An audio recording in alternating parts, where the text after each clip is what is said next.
Hi Jonah, good to meet you. Now, because we discussed your new research project, I'd like to hear something about the psychology study you did last year for your master's degree. So, how did you choose your subjects for that? Well, I had six subjects, all professional musicians, and all female. Three were three were violinists, and there was also a cello player, and a pianist, and a flute player. They were all very highly regarded in the music world, and they've done quite extensive tours in different continents, and quite a few had won prizes and competitions as well. And they were quite young, weren't they? Yes, between 25 and 29. The mean was 27.8. I wasn't specifically looking for artists who produce recordings, but this is something that's just taken for granted these days, and they all had. Right. Now, you collected your data through telephone interviews, didn't you? Yes. I realized if I was going to interview leading musicians, it'd only be possible over the phones because they're so busy. I recorded them using a telephone recording adapter. I'd been worried. I'd been worried about the quality, but it worked out all right. I managed at least 30-minute interview with each subject, sometimes longer. Did doing it on the phone making it more stressful? I thought it might. It was all right.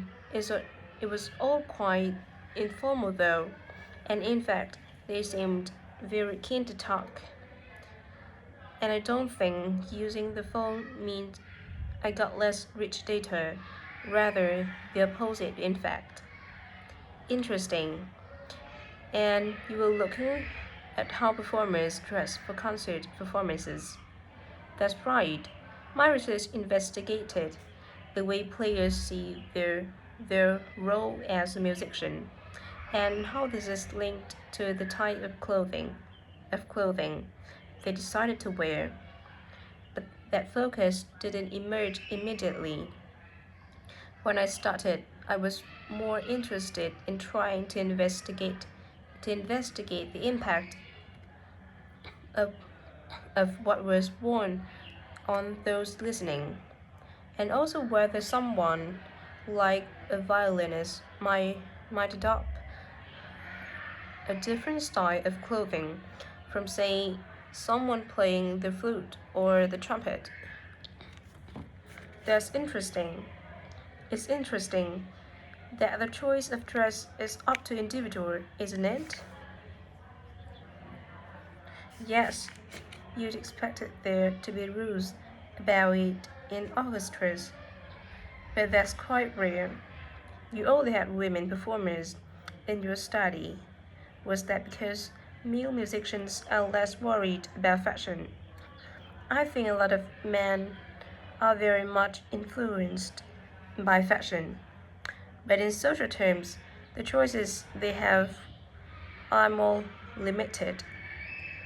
They really upset audience if they strayed away from quite narrow boundaries. Now, popular music has quite different expectations. Did you read my Frost article about the dress of women performers in popular music? No. He points out that that a lot of female singers and musicians as popular music tend to dress down in performances, and whereas feminine feminine clothes like jeans instead of skirts. And he suggests this is because otherwise they'd just be discounted as trivial. But you could argue they're just wearing was practical. I mean, a pop music concert is usually a pretty energetic affair. Yes, he doesn't make that point, but I think you're probably right. I was interested by the effect of the audience at the musical performance when it came to the choice of dress. The subjects I interviewed felt this was very important.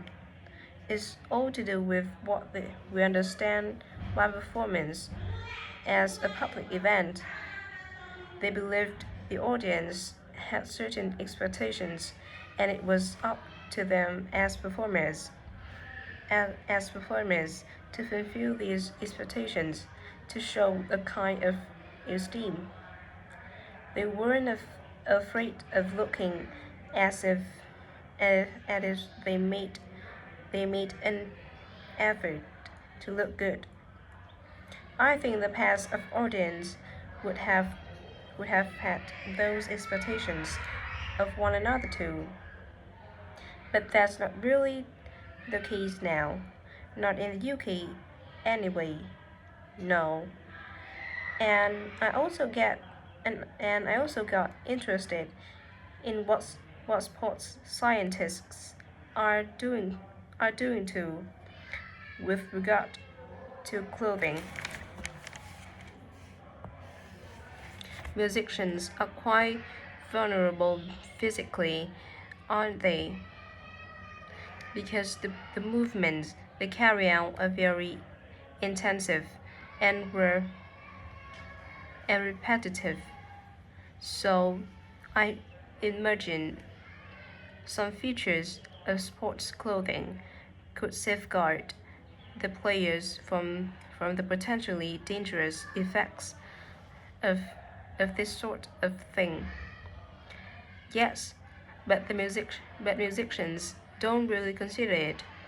They avoid clothing that obviously restricts their movements, but that's as far as they go. Anyway, come back to your own research. Do you have any idea where you're going from here? I was thinking of doing a study using an audience including